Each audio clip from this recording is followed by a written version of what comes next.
Goeiedag. Ek gaan 'n bietjie met julle gesels oor geloof in die volgende paar weke. Kort, kragtige boodskappe oor geloof wat verseker u baie gaan inspireer. Ek wil begin deur te sê, geloof hou aan. Baie mense hou op om te glo wanneer hulle mislukking beleef. Sodra dinge verkeerd loop, ten spyte van die feit dat hulle goed beplan het, goeie navorsing gedoen het, hard gewerk het, misluk hulle. En dan verloor 'n mens moed om aan te hou glo. Maar ek wil vir u sê, geloof hou aan. Die Here Jesus praat met sy disippels. Hy sê, vaar na die dieper water. Lukas 5, gaan lees dit. Vaar na die dieper water en gooi hulle nette uit. Waarop die disippels antwoord, ons het die hele nag hard gewerk en niks gevang nie. Sien u die mislukking wat hulle beleef het? Hard gewerk, die hele nag en niks gevang nie. Dis baie ontmoedigend, is dit nie? Nogtans sê Jesus, vaar uit na die dieper water. Hulle doen dit en hier gebeur die wonderwerk. Die Bybel sê, hulle het 'n groot menigte visse in die nette ontvang. 'n Groot menigte. Die hoeveelheid visse was so groot dat die nette eintlik wou skeur. Hulle moes 'n ander skuit se hulp inroep om hulle te help om al die visse lank te neem. Eintlik, sê die woord, het hulle soveel vis gevang dat die bote wou sink. Die bote wou sink.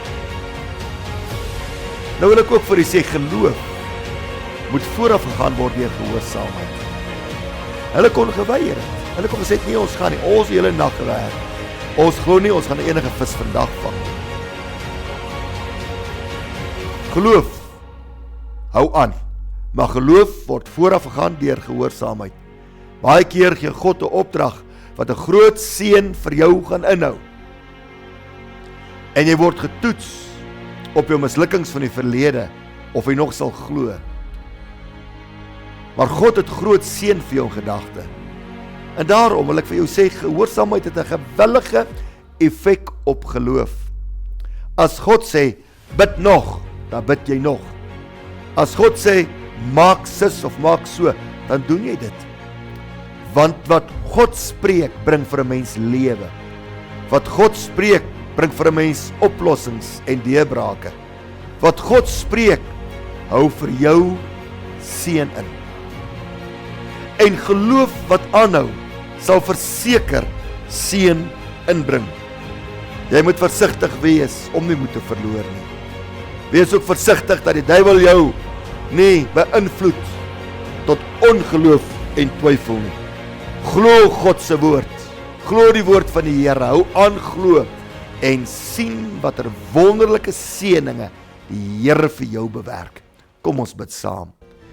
Hemelse Vader, ek bid vandag dat U mense sal aanmoedig deur die Heilige Gees wat nie meer wil glo nie. Mense wat sê, ek het alles probeer, ek het hard gewerk, ek het te veel misluk, ek glo nie meer vir hierdie saak nie.